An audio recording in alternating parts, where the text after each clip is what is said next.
আসসালামু আলাইকুম ওয়া রাহমাতুল্লাহি ওয়া বারাকাতুহু। আলহামদুলিল্লাহি রাব্বিল আলামিন ওয়াসসালাতু ওয়াসসালামু আলা রাসূলিহিল কারীম ওয়া খাতামান নাবিয়্যিন নবিয়িনা মুহাম্মদ ওয়া আলা আলিহি ওয়া সাহবিহি আজমাইন। সুপ্রিয় দর্শক, পৃথিবীর যে প্রান্ত থেকে আপনারা এই মুহূর্তে এটিএন বাংলা টিভি স্ক্রিনের সামনে আছেন, সকলকে স্বাগত জানাচ্ছি। আপনাদের জীবন ঘনিষ্ঠ যে কোনো প্রশ্নের জবাব জানতে ইসলামিক শরীয়তের আলোকে সরাসরি আপনি আমাদের এই আয়োজনে প্রশ্ন করে ফোন করে আপনি আপনার প্রশ্নের জবাব জানতে পারবেন। আমি আছি আপনাদের সাথে পুরো অনুষ্ঠান জুড়েই, কারি কে এম ফিরোজ। আমাদের সাথে আজ উপস্থিত আছেন শেখ আনম রশিদ আহমদ মাদানী হাফিজাহুল্লাহ। আসসালামু আলাইকুম ওয়া রাহমাতুল্লাহি ওয়া বারাকাতুহু। ওয়ালাইকুম সালাম ওয়া রাহমাতুল্লাহি ওয়া বারাকাতুহু। শেখ মারহাবান বিকুম। বারাকাল্লাহু ফিকুম। আপনাকে স্বাগত দর্শকদের সরাসরি আয়োজনে।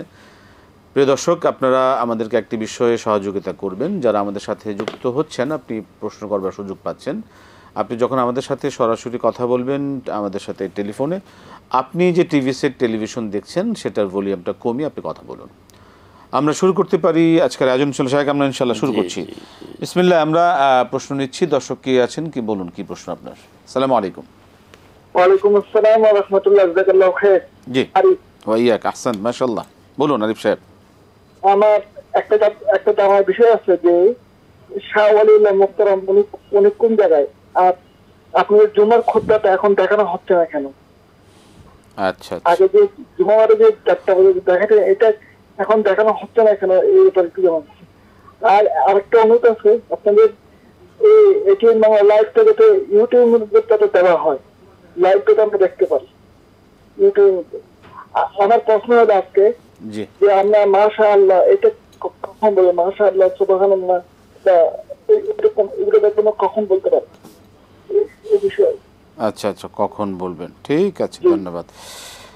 জি, আমরা প্রথমটা আমি বলে দিচ্ছি যে শেখ শাহ ওয়ালিউল্লাহ তিনি কোন এক ব্যক্তিগত কাজে তিনি একটু ব্যস্ত আছেন। ইনশাল্লাহ আমাদের মাঝে আসবেন শীঘ্রই।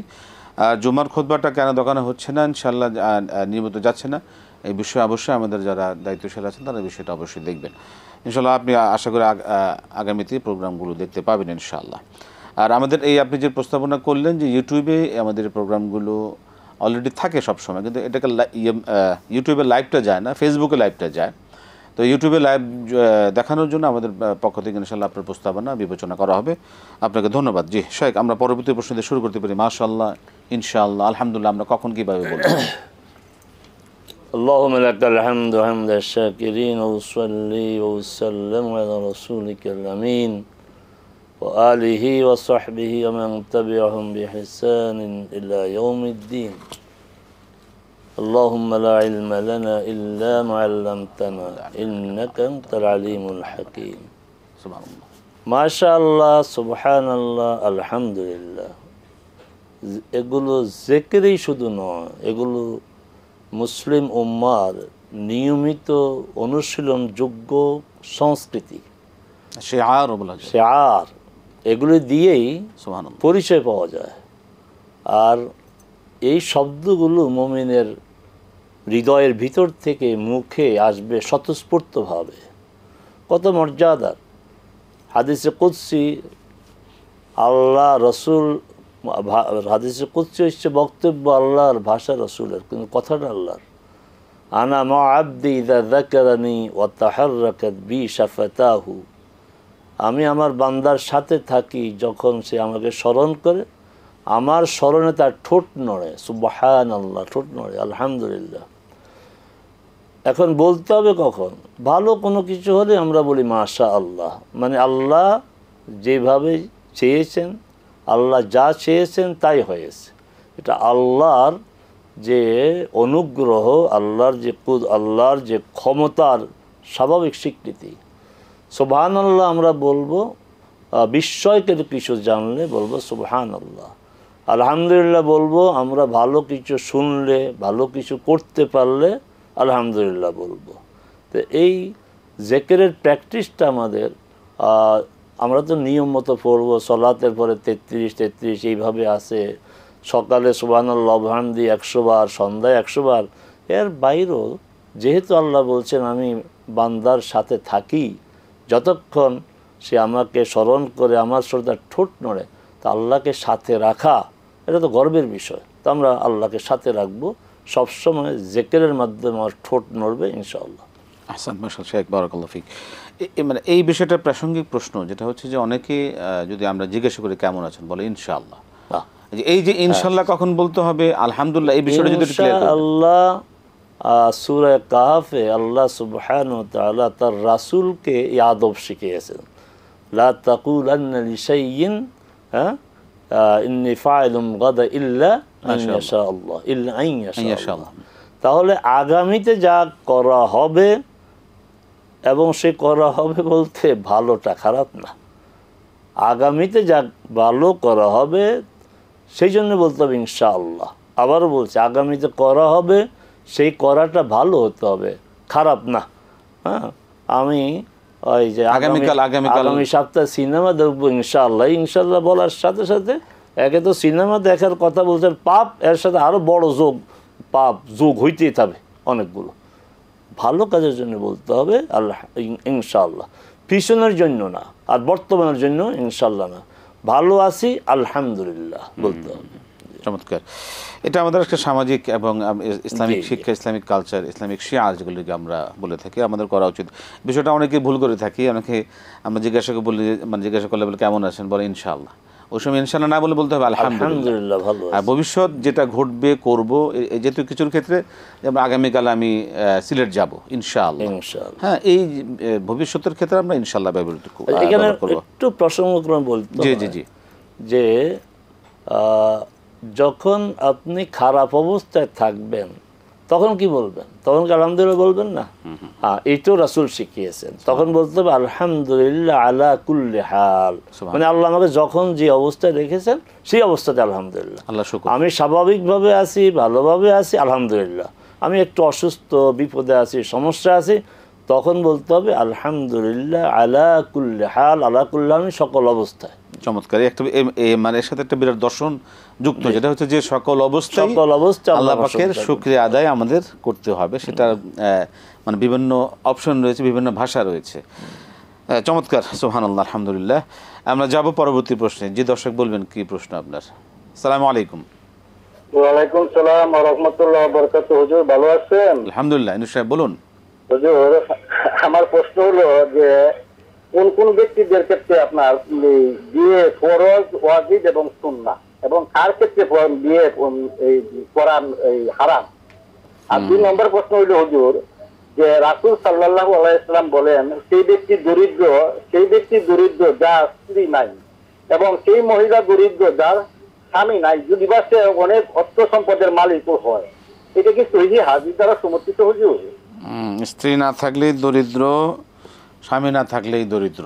জি জি, যদি অনেক ধন সম্পদের মালিকও হয় তবু সে দরিদ্র। ঠিক আছে, যেটাকে সহিহ কিনা। যে ধন্যবাদ, আমরা শুনছি আপনার বিষয়ে মোহতারাম। বিয়ের বিধান, বিয়েটা কি ফরজ? বিয়ের বিধানের বিষয়ে রাসূল সাল্লাল্লাহু আলাইহি সাল্লাম ফরজ, ওয়াজিব, সুন্নাহ, সুন্নাহ বলতে ফিকহের সুন্নাহ কিছুই বলেন নাই। রাসূল সাল্লাল্লাহু আলাইহি ওয়াসাল্লাম ওই 3 সাহাবী, যে 3 সাহাবী সিদ্ধান্ত নিয়েছিল তাদের একজন যে সে নিয়মিত সালাত আদায় করবে, রাতে ঘুমাবে না। আরেকজন সিদ্ধান্ত নিল সে সারা বছর সিয়াম রাখবে, হারাম 5 দিন ছাড়া। আরেকজন সিদ্ধান্ত নিলেন বিয়ে করবেন না। রাসূল সাল্লাল্লাহু আলাইহি ওয়াসাল্লাম শুনে খুশি হন নাই। কত ভালো ভালো কথা বললো তারা, সারা রাত নামাজ পড়বে, তারপরে সারা বছর রোজা রাখবে, বিয়েই করবে না, ঝামেলা, আল্লাহর ইবাদত ঠিকমতো করা যায় না। তো রাসূল তো খুশি হওয়ার কথা, যাক আমি লোক তৈরি করতে পেরেছি না, খুশি হন না, তিনি রাগ করেছেন। তোমরাই তো তারা যারা এই কথাগুলি বলেছে, শোনো, উসাল্লি ওয়ারকুদ, রাতে আমি ঘুমাই, সালাত আদায় করি, আসুম ও উফতের, আমি সিয়াম রোজা রাখি না, ওয়াতাজাওয়াজুন নিসা, আমি মহিলাদেরকে বিয়ে করেছি, ফামান রাগিবা আন সুন্নতি ফালাইসা মিন্নি, যে আমার এই দর্শন, এই আদর্শ থেকে বিরত হবে। সুন্নাহ বলতে এখানে ফিকহের সুন্নত না, এটা আমার কর্মনীতি। এর থেকে যারা বিমুখ হবে তারা আমার উম্মতের অন্তর্ভুক্ত নয়। এই জন্য বিয়ে ফরজ, ওয়াজিব, সুন্নত কোনোটাই বলা দরকার নেই। রাসূল সাল্লাল্লাহু আলাইহি ওয়াসাল্লাম বিয়ে করেছেন, রাসূলের এটা প্র্যাকটিস, অনুশীলন, তার কর্মনীতি, তার উম্মতরা বিয়ে করবে কোনো সমস্যা যদি একান্ত না হয়। যেমন অনেকে বিয়ে করেন, আমাদের ইমামদের মধ্যে অনেকে বিয়ে করে নাই, যেমন ইমাম বুখারী রাহিমাহুল্লাহ বিয়ে করেন নাই, ইমাম ইবনে তাইমিয়া রাহিমাহুল্লাহ বিয়ে করেন নাই, ইমাম শাওকানি রাহিমাহুল্লাহ বিয়ে করে নাই। এই গত শতাব্দীর একজন আল্লাহর দ্বীনের জন্য জীবন উৎসর্গ করেছেন সৈয়দ কুতুব রাহিমাহুল্লাহ বিয়ে করেন নাই, ইবনে হাজাম বিয়ে করেন নাই। নিশ্চয়ই তাদের হয়তো কোনো সমস্যা ছিল। সমস্যা থাকলে বিয়ে করে কোনো আল্লাহর বান্দিকে তার হক নষ্ট করা তো ঠিক না। একান্ত কোনো সমস্যা না থাকলে কেউ বিয়ে করবে না, নিজের ব্যাপার। কিন্তু রাসূল সাল্লাল্লাহু আলাইহি ওয়াসাল্লাম বিয়ে করেছেন, এটাই আমাদের জন্য অনুসরণযোগ্য রাসূলের কর্মনীতি। চমৎকার। আমরা আসবো ইনশাল্লাহ, আরো বিষয়ে জানবার রয়েছে, বিয়ে সম্পর্কিত আরো মাসালা যারা আরেকটি বিষয় যে বিয়ে হারাম এই কথা বলবেন না, বিয়ে কারোর জন্য হারাম না, বিয়ে কারোর জন্য হারাম না। শেখ আপনাকে ধন্যবাদ, বারাকাল্লাহ ফিক। আমরা যাব, একটা বিরতির সময় হয়ে গেল। প্রিয় দর্শক, আপনারা দেখছেন ইসলামী সাওরজাব সরাসরি আয়োজন। সময় হলে একটি ছোট্ট বিরতি নেবার, ফিরছি বিরতির পর আবার ইনশাল্লাহ আপনাদের সাথে আয়োজনে আমাদের সাথে থাকবেন ইনশাআল্লাহ। আসসালামু আলাইকুম রহমতুল্লাহি বারাকাতুহু। প্রিয় দর্শক, ফিরে এলাম বিরতির পর ইসলামী সাওরজাব সরাসরি আয়োজনে। আমরা বিরতির আগে মোহতারাম আপনার কাছে আবার বিরতির পরে আবার ফিরলাম যে এক দর্শক জানতে চেয়েছিলেন যে আমাদের ইউনুস সাহেব, স্ত্রী না থাকলে পুরুষ দরিদ্র এবং স্বামী না থাকলে স্ত্রী দরিদ্র, মহিলার দরিদ্র, এটি কি কোনো সহিহ হাদিস দ্বারা বর্ণিত কিনা? জি, আমাদের দর্শকদের উদ্দেশ্যে আমরা বিনয়ের সাথে বলবো, রাসূল সাল্লাল্লাহু আলাইহি ওয়াসাল্লাম বলেছেন, রাসূল সাল্লাল্লাহু আলাইহি ওয়াসাল্লাম নাকি বলেছেন, এই ধরনের শব্দ প্রয়োগ করবেন না যতক্ষণ পর্যন্ত আপনি নিশ্চিত না হন, কারণ বিপদ আছে। রাসূল সাল্লাল্লাহু আলাইহি ওয়াসাল্লাম নিজেই বলেছেন যে মান কাযিবা আলাইয়া মুতাআম্মিদান ফালিয়াতাবাওয়া মাকআদাহু মিনান নার, যে ব্যক্তি ইচ্ছা করে আমার বিষয়ে মিথ্যা বলবে সে জাহান্নামে যেন তার ঠিকানা খুঁজে নেয়। আবার আরেক হাদিসে বলেছেন যে তোমাদের পরস্পরের মিথ্যা আর আমার বিষয়ে মিথ্যা বলা এক না, তাহলে খুব যাচাই বাছাই করে বলতে হবে। এইভাবে বলতে হবে যে রাসূলের কথা মুখেই আনা যাবে না, এটা কি হাদিস, এটার কোনো সূত্র আছে, এইভাবে বলেন, রাসূলের কথা বলবেন না, না, এই জাতীয় কথা রাসূল সাল্লাল্লাহু আলাইহি ওয়াসাল্লাম বলেননি। খুবই চমৎকার এবং খুবই সতর্কতার সাথে আমাদের বিষয়টা গুরুত্বের সাথে আমাদের নেওয়া উচিত। যে কোনো কথায় রাসূল সাল্লাল্লাহু আলাইহি ওয়াসাল্লামের নামে। আমরা একটা কথা এই বিষয়টা প্রাসঙ্গিক, অনেকে বলে থাকেন যে হাদিসে আছে, হাদিসে আছে। এখন হাদিস বলতে যে হাদিস বলে যে কোনো কথাকে চালিয়ে দেওয়া, এই যে একটা স্পেসিফিক না করে বলা, জি হাদিসে আছে, হাদিসে আছে, কোন আলেমের জন্য কথা বলা মোটেই ঠিক না। আপনি সূত্র উল্লেখ করে কথা বলেন। ইসলাম এত ঠেকায় পড়ে নাই, সুনির্দিষ্ট কিতাব রয়েছে যেখানে কোরআন, ইসলামের ভিত্তি সহিহ সুন্নাহ, রাসূল সাল্লাল্লাহু আলাইহি ওয়াসাল্লাম এই সহিহ সুন্নাহ রেখে গিয়েছেন। অতএব হাদিসে আছে, হাদিসে আছে, এইভাবে আমাদের বলার কোনো প্রয়োজন নেই। আমাকে সুস্পষ্টভাবে বলতে হবে কোন হাদিসে আছে, সেটাই, সেটা বুখারী কিনা মুসলিম অবশ্যই বলতে হবে। সেই ক্ষেত্রে শুধু তাই না, যারা বিশেষ করে আলেমরা এই হাদিসের মানও বলতে হবে। আপনি একটা দুর্বল হাদিস চালিয়ে যাবেন, লোকজন ভাববে যে রাসূল সাল্লাল্লাহু আলাইহি ওয়াসাল্লাম বলেছেন, অথচ হাদিসটা ন্যায়ের দুর্বল, তা আপনি এটা কেন বলবেন? বলবেন না। হাদিসের মানও বলতে হবে যে হাদিসটা এই মানের। মোহতারাম, সেক্ষেত্রে এর দ্বারা কি ক্ষতি আসলে হতে পারে, এই দু একটা পয়েন্ট যদি বলি। অবশ্যই ক্ষতি হতে পারে। এর দ্বারা কি ক্ষতি? আমরা গুরুত্বহীন বিষয়কে আমরা গুরুত্ব দেব, অতিরিক্ত সওয়াবের কথা বলে আমরা গুরুত্ব দিব। তারপরে আপনার রাসূল সাল্লাল্লাহু আলাইহি ওয়াসাল্লাম সাহাবায়ে কেরাম যে আমলটি করেন নাই, অথচ এর বিপরীতে দুর্বল হাদিস দ্বারা আমল আছে, তাহলে রাসূল সাল্লাল্লাহু আলাইহি ওয়াসাল্লাম করেন নাই, সাহাবায়ে কেরাম করেন নাই, অথচ একটা দুর্বল হাদিস শুনে আমরা তা আপনার করা শুরু করেছি মূল কাজ ছেড়ে। এই জন্যই সমস্যা। চমৎকার চমৎকার। মানে দেখা যাচ্ছে যে এইসব দুর্বল হাদিসের কারণে অনেক শক্তিশালী ভালো ইবাদত, সহিহ ইবাদতগুলো থেকে আমরা বঞ্চিত হচ্ছি, এটা দূরে থাকতেছি। এই বিষয়গুলো সতর্ক থাকা উচিত, বিশেষ করে যারা হাদিস নিয়ে যারা কথা বলেন, হাদিসের রেফারেন্স কথা দিতে হয়, অবশ্যই আমাদেরকে সতর্ক থাকতে হবে। শেখ বারাকাল্লাহু ফিক। আমরা আবারও যাব দর্শক প্রশ্নে। দর্শক বলুন, কে আছেন, কি প্রশ্ন? আসসালামু আলাইকুম। আসসালামু আলাইকুম, কে আছেন? দুঃখিত, আমরা আপনাকে নিতে পারলাম না, পরবর্তী প্রশ্নে যাব। যে দর্শক বলুন। আসসালামু আলাইকুম। আমাকে একটু এই যে প্রশ্ন জানিয়ে দিবেন ইসলামিক অনুষ্ঠান। আপনার প্রশ্ন এখান থেকে আপনার সাথে সরাসরি কথা বলছি, বলুন আপনি কি প্রশ্ন জানতে চাচ্ছেন? আসসালামু আলাইকুম। ওয়ালাইকুম সালাম। জি বলুন।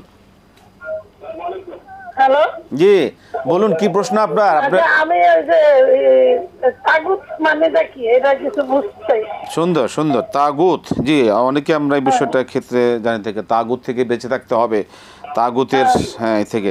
তাগুত কি আসলে, এই সম্পর্কে কি আর কোনো প্রশ্ন? আচ্ছা, আর কোনো প্রশ্ন? না, এটাই। যে অনেক ধন্যবাদ। যে শুনুন, তাগুত মোহতারাম। আপনাকে অনেক ধন্যবাদ। ব্যতিক্রম ধর্মী প্রশ্ন করেছেন এবং এই ধরনের প্রশ্নই তো আসা উচিত। চমৎকার। এগুলি মৌলিক প্রশ্ন। তাগুত জানতে হবে, কারণ তাগুত হচ্ছে আল্লাহর বিপরীত শক্তি। আমরা যে আয়াতুল কুরসি পড়ি, আয়াতুল কুরসির পরের আয়াতে কিন্তু এটা লা ইকরাহা ফিদ্দীন কাদ তাবায়্যানা রুশদু মিনাল গাই ফামান ইয়াকফুর বিত-তাগুত ওয়া ইউমিন বিল্লাহ ফাকাদ ইসতামসাকা বিল উরওয়াতিল উসকা লা ইনফিসামা লাহা। যে তাগুতকে যে অস্বীকার করবে এবং আল্লাহর উপর ঈমান আনবে, সে মজবুত অবলম্বন ধারণ করলো, যা ছিন্ন হওয়ার মতো নয়। তা আল্লাহর উপর ঈমান আনতে হলে তাগুত তো চিনতে হবে। আমি তাগুত যে বর্জন করব, অস্বীকার করব, তো তাগুতটাকে চিনতে হবে। মৌলিকভাবে সবার বোঝার জন্য সহজ কথা হচ্ছে আল্লাহর বিপরীতে যা তাই তাগুত। একটা সহজ সরল, আল্লাহর সিদ্ধান্তের বিরুদ্ধে যে কোনো কথা, সবাই এই জিনিসটা বুঝবে। আল্লাহর বিপরীতে যা তাই হচ্ছে তাগুত। এবং ধরনটা কি? ধরনটা বিভিন্ন ধরনের হতে পারে। কোনো অনুষ্ঠানও তাগুত হতে পারে। বিবাহের অনুষ্ঠান, যেই অনুষ্ঠান নামাজি লোককে নামাজ পড়তে দেয় না, তো এই অনুষ্ঠানটা তাগুত। কারণ অনুষ্ঠান তো খারাপ জিনিস না, কিন্তু এই অনুষ্ঠানে আমরা এতটা ব্যস্ত হয়ে পড়ি যে দুপুরের যদি অনুষ্ঠান হয়, আসরের খবর থাকে না। আবার রাতে যখন হয় তখন এমন প্রস্তুতি নেওয়া হয় আমাদের, বিশেষ করে মহিলারা, যে মাগরিবের আর কোনো খবর থাকে না। তো তাহলে এটি তাগুত। সমাজের অনেক প্রচলিত বিধি যেটা শরিয়ার সাথে সাংঘর্ষিক, এটা তাগুত। কোনো দেশের আইন যেটা শরিয়ার সাথে সাংঘর্ষিক, তাগুত। ব্যক্তিও তাগুত হতে পারে। ব্যক্তি তাগুত কীভাবে হতে পারে? যেমন আপনার বাবা আপনার নামাজ পড়ে না, এখন ছেলের নামাজও সে পছন্দ করে না, আছে সমাজে।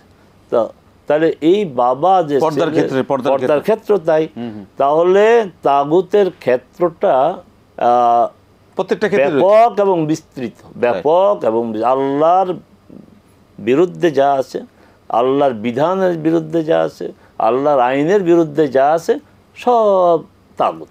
কবরে যে সেজদা করা হয়, সেজদা তো আল্লাহর জন্য হবে। তাহলে এই যে কবরে যে সেজদা করা, আমি কবরে যিনি আছেন তার কথা বলছি না, ভুল মেসেজ যেন না যায়। আমি শাহজালাল রহিমাহুল্লাহকে বলবো না, উনি আল্লাহর নেক বান্দা, দাঈ আল্লাহ, তার মাধ্যমে ইসলাম প্রসার হয়েছে। কিন্তু এই যে কবরটা যে সেজদা, এই কবরটা তাগুত। কারণ আমার সেজদা হবে আল্লাহর জন্য, কিন্তু সেই সেজদাটা হচ্ছে কবরের জন্য।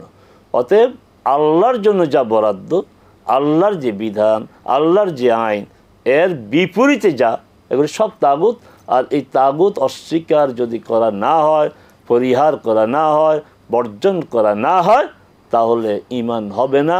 এই জন্য নবী রাসূলগণ ডেকে ডেকে বলছেন, কি বলছেন?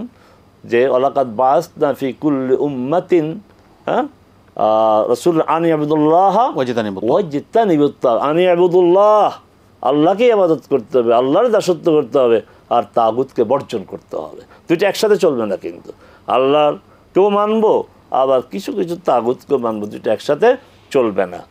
ইয়া কওমি ইবুদুল্লাহ ওয়াজতানিবুত তাগুত। হে আমার জাতি, আল্লাহর ইবাদত করো এবং তাগুতকে বর্জন করো। চমৎকার।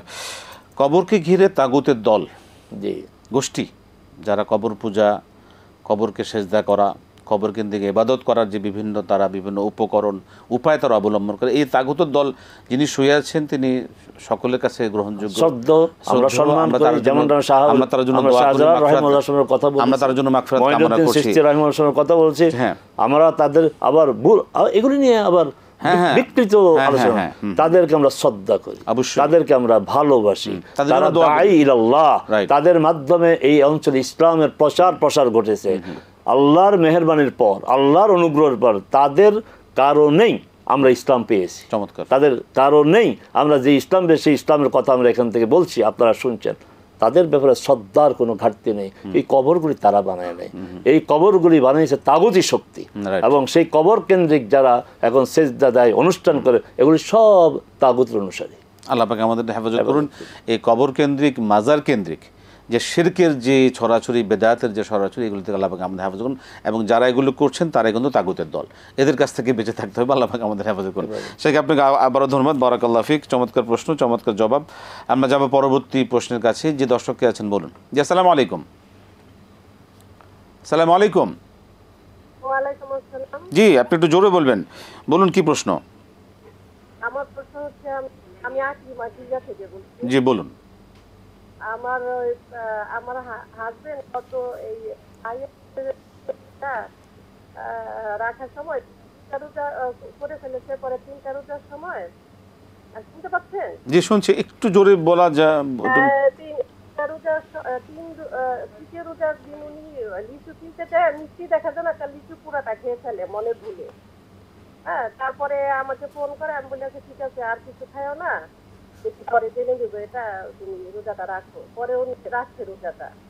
এখন এই রোজাটা কি তার হয়েছে কি না শাইকে শুনলেন? আমি আপনার প্রশ্নটা আবার বলবেন। তিনি রোজা ভুলে খেয়ে ফেলেছেন, এটাই?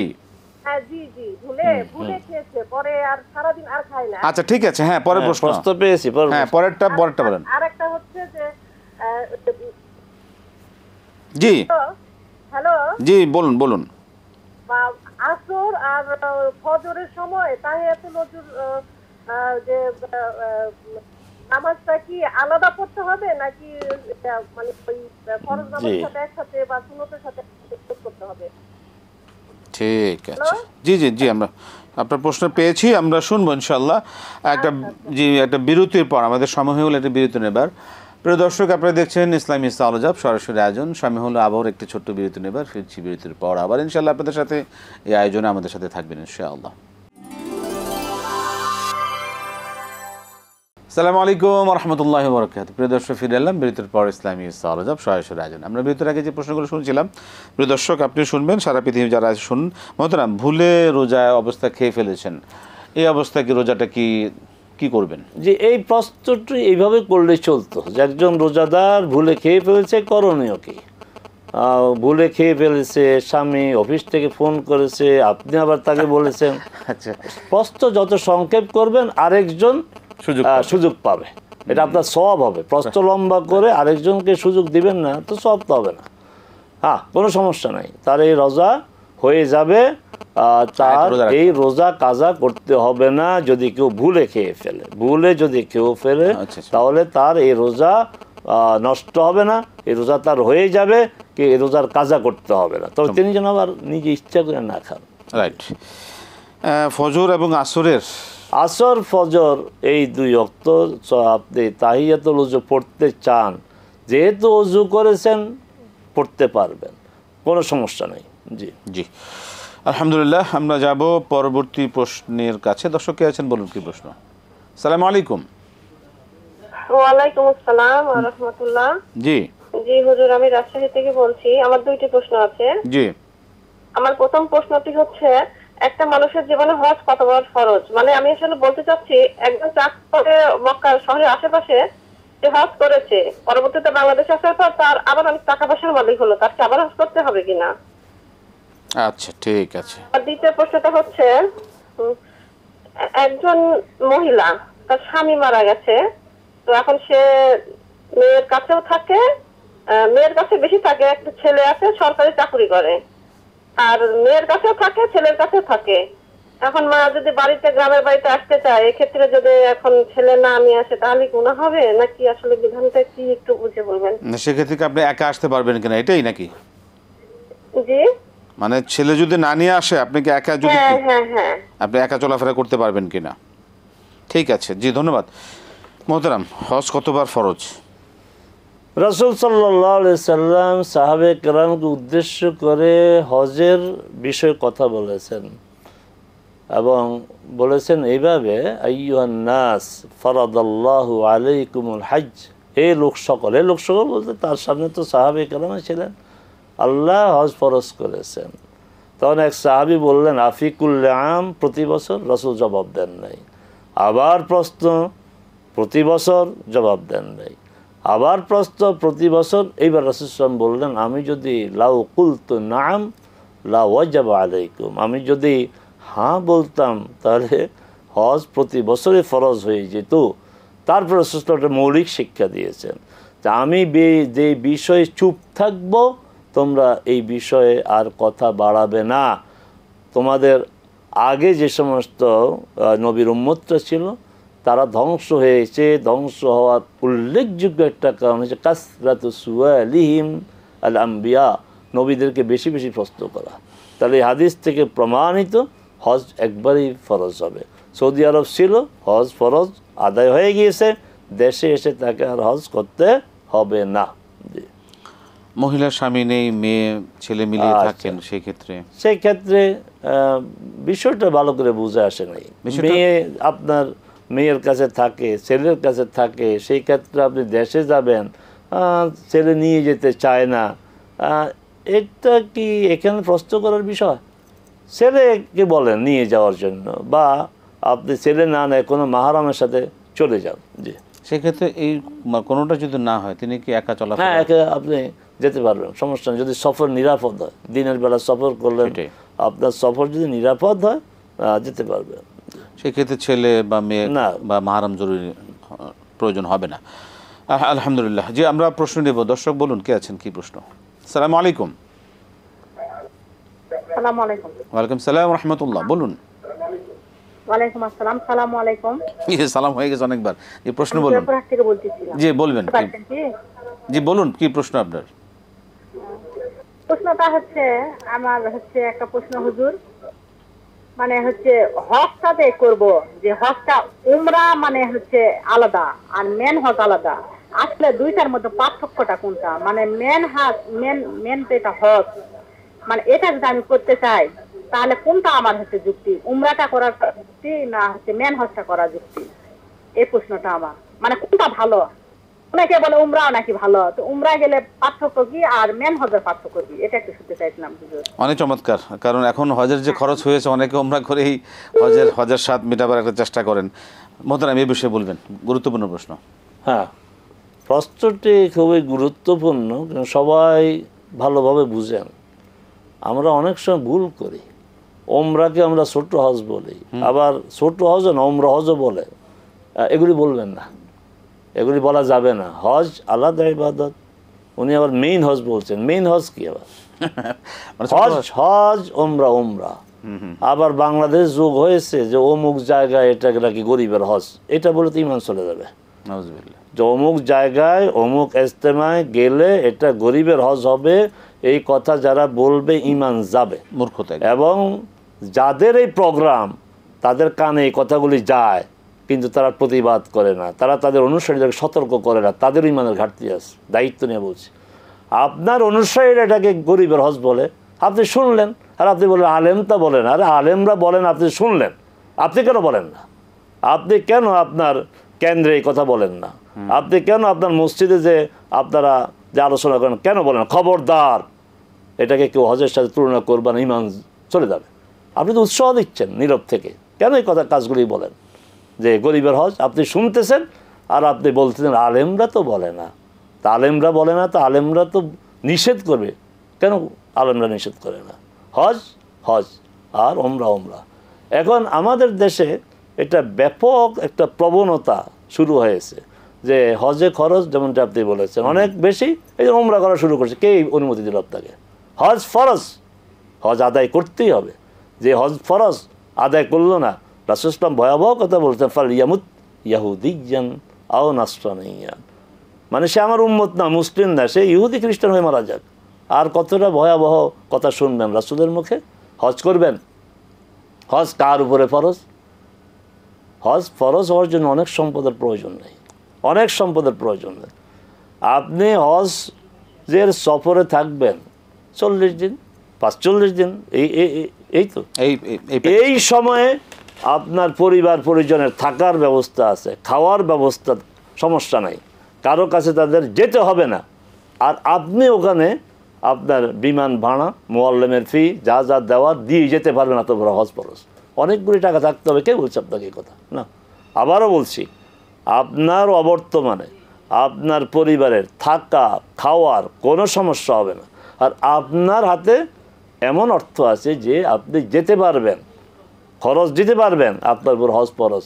এই ফরজ হজ থেকে ডানে বামে আপনার কোনো রকম বাঁচার জন্য উমরা করবেন না, করা যাবে না। হজ ফরজ অবস্থা হাজার উমরা করবেন হবে না, ফরজ হজ আগে করবেন, তারপর উমরা করবেন। সেক্ষেত্রে হজ ফরজ, উমরা কি ফরজ কিনা? না, উমরা ফরজ, হজ জীবনে একবার ফরজ। বন্ধুরা, আমাদের শেষ করতে হবে, আরো বিষয় প্রশ্ন ছিল ইনশাআল্লাহ আগামীতে ইনশাআল্লাহ আমরা জানার চেষ্টা করব। আপনাকে অসংখ্য ধন্যবাদ, বারাকাল্লাহু ফিক, জাযাকাল্লাহু খায়রাল জাযা, আহসানতুম, হায়াকাল্লাহ, মাশাআল্লাহ। প্রিয় দর্শক, দেখতে দেখতে সমস্যার অনেকগুলো গুরুত্বপূর্ণ বিষয় আমরা অবগত হলাম, জানলাম। আল্লাহ সুবহানাহু ওয়া তাআলা আমাদেরকে এই সকল বিষয়গুলো মেনে চলার তৌফিক দান করুন এবং এই সকল বিষয় জানা মানা আমাদের জন্য সহজ করে দেন। আজকে শেষ করছি, বিদায় নিচ্ছি। আসসালামু আলাইকুম ওয়া রাহমাতুল্লাহি ওয়া বারাকাতুহু।